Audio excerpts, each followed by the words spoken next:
Hi everybody, Gwen Lawrence here. Thanks for joining me today for my Power Yoga for Sports training kit, and it's the runner's edition. Today we're more specifically going to be talking about my top yoga pose picks for runners. Let's just get right to it.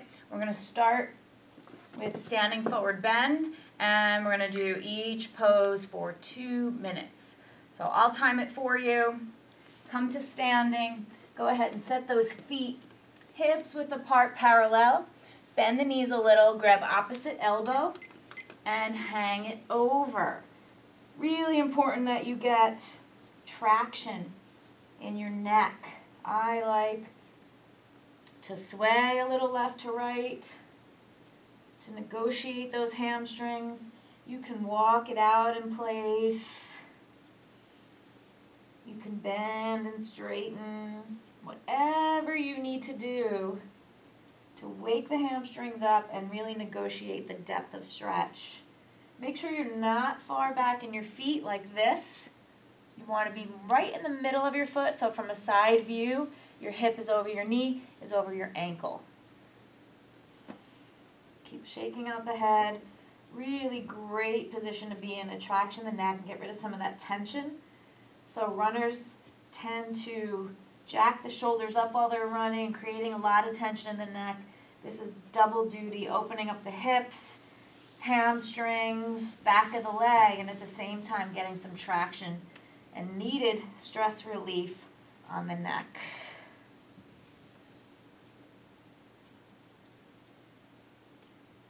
Less than a minute left.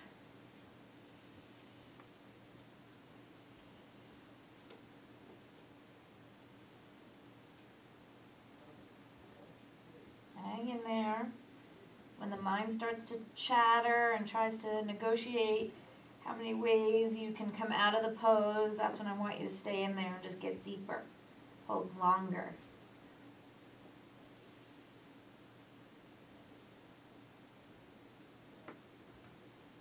Release the arms to the floor, last few seconds. Or blocks if you can't reach the floor. Not everybody will be able to reach the floor. Okay, so we're going to bend the knees and you're going to step it back into downward dog. The next poses we're going to do is pigeon. So we're going to get deep into those hips. Let's bring the right leg forward. Okay, knee is approximately near the right wrist and foot near the left in time. What's really important here, we're going to do this 1 minute on each side. Feel free to pause and do it longer.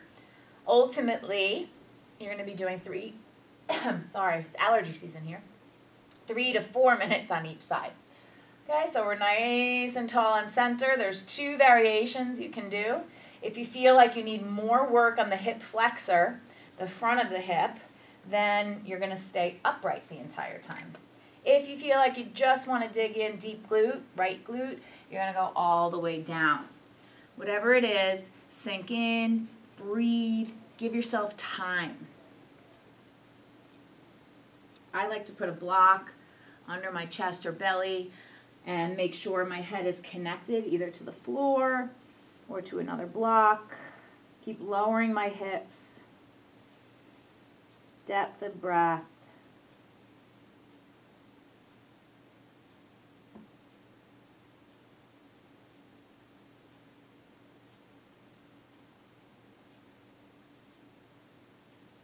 It's a great stretch for hurdlers too. Trying to create that form. You need the hips open, you need the hamstrings open. Almost there.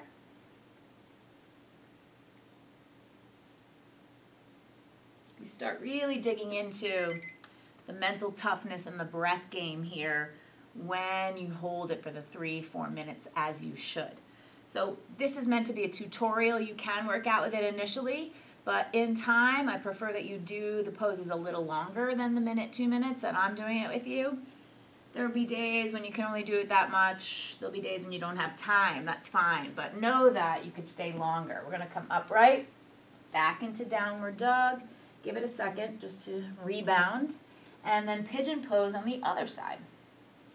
Okay, remembering We could stay upright and center if we're more interested on the hip flexor, front of the right hip, right? And if there's knee pain, sit on the butt cheek, but as you go forward, you're still in center, okay? So wherever you are, just get depth, release, relax, head is heavy.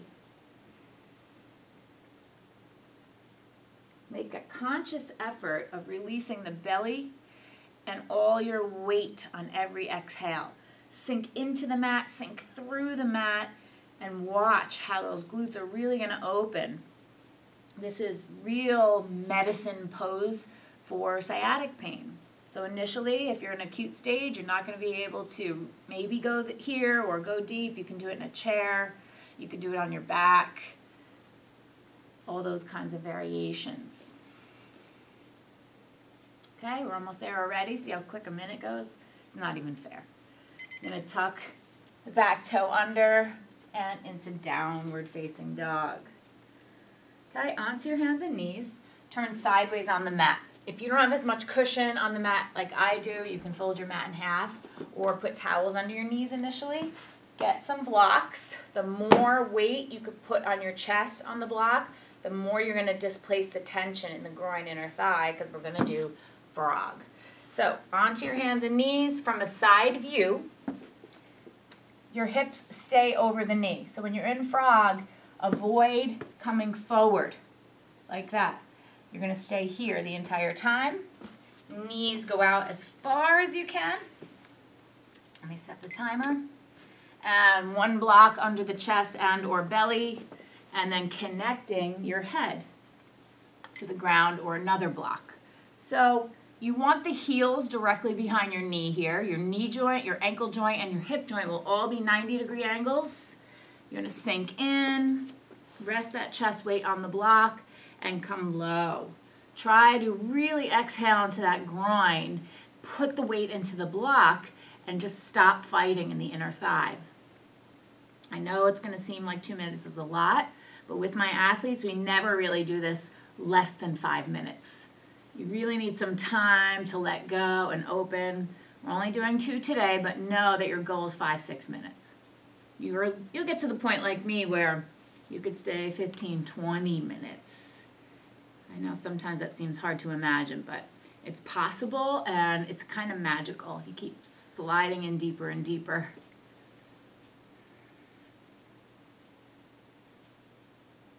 So I'm going to go ahead and rest my head for the last minute. You too, if you feel you want to go deeper, but the knees just can't go any further apart, then you could press your butt back towards your feet about 1 millimeter to increase the intensity of the stretch.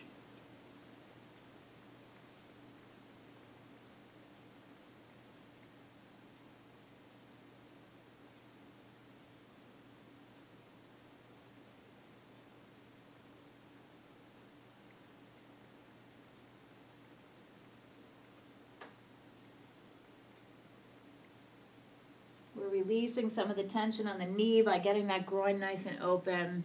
Last 20 seconds.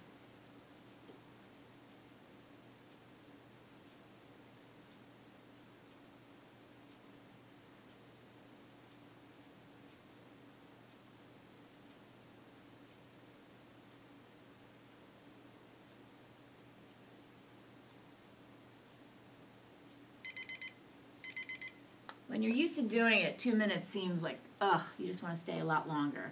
Coming out, not very graceful, do the best you can. You're going to come onto your knees now for hero's pose, but toes tucked under, okay?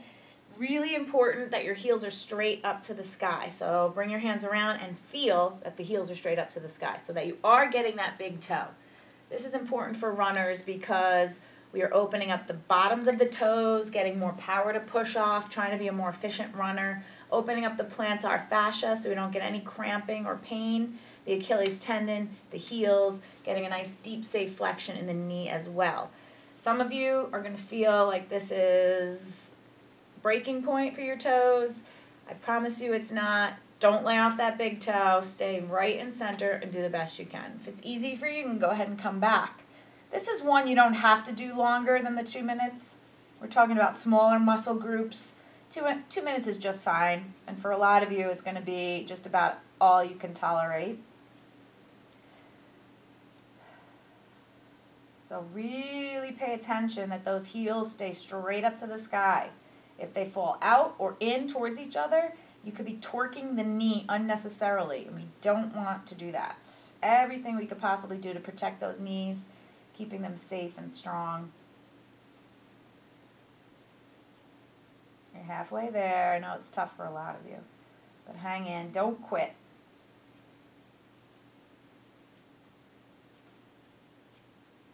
And since it's small muscles, you're going to see change a lot quicker than you would with glutes or hamstrings or quads.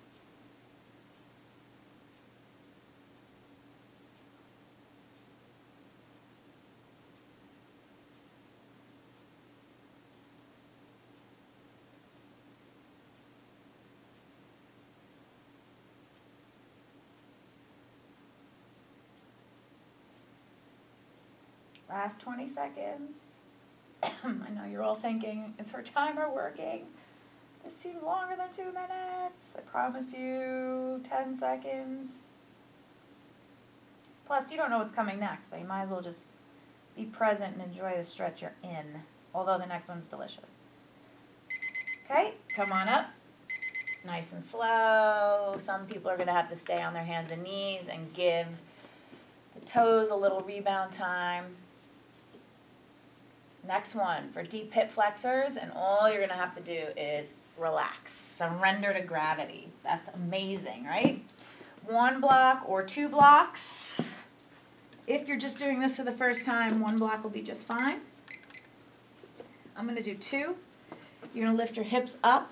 You're going to put the blocks under. Now, you want them really super low, weird low, like tailbone low, and then straighten the legs out. This is targeting hip flexors by putting you in a little back extension. You're probably not going to feel much, although if you feel back pressure while you're here, that means the blocks are too close to your head and they need to move down towards your feet more. Just stay here, breathe, let gravity do all the work for you. You could even bring the arms over your head. Opening up those hip flexors just lessens the load on the low back and gives you a little slack in the hamstrings as well. So pretty key for runners. Just going to melt in for another 1.5 minutes. You could stay here longer too, like 3, 4, 5 minutes, practicing some mindful breathing. Maybe listening to some motivational tapes, especially if you're psyching up for a marathon or competition.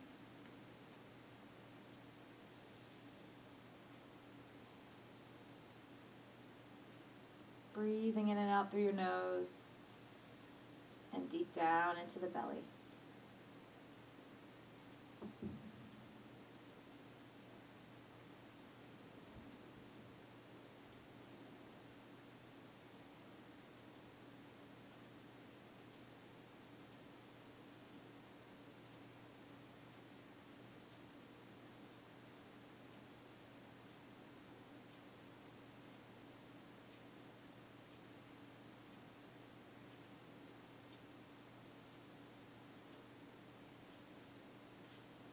About 20 seconds left. I'm sure you love this one.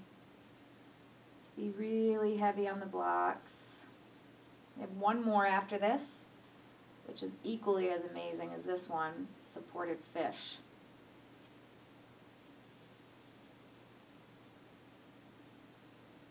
So up till now, we've been mostly lower leg driven. We're going to move to a little upper body. Slide the feet flat, knees bent. You can come down to 1 block.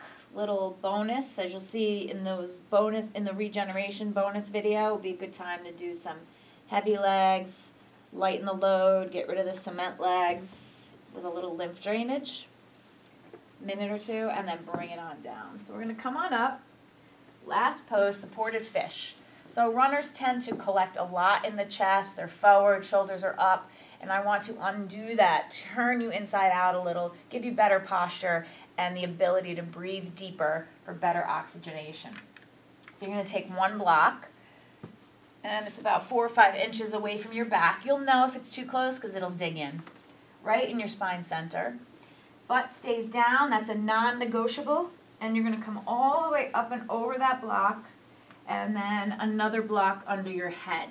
Arms are out to the side, palms face up, and melt in. Okay, in a perfect world, the back extension is open and flexible, and there's no block under your head. And your head is not floaty. My back is a little tight today, so I'm going to use the block because I don't want it to be floating and never, never land. I want the head supported and hips heavy. Inhale, you're going to enhance from low belly up through sternum, chest center, throat, right out through the top of your head. That's your long inhale. Exhale is heart center, out the chest, down the arms to the hands. So you're opening up in two directions. Really targeting that thoracic spine, giving more lung space. The least flexible part of your spine is that thoracic spine because it's attached to the ribs. So having the block here to enhance and deepen the back extension. If you have herniations, you might want to lay off of this or be a little more conservative. And if you have surgery on the back where you have plates or bars and that just inhibits the flexion extension, you also want to be careful here too.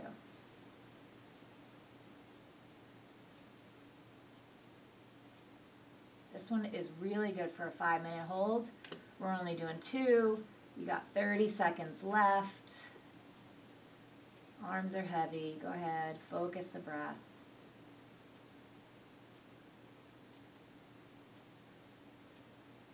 Don't come out until I give you specific instructions. So even when you hear the beep, don't come out yet.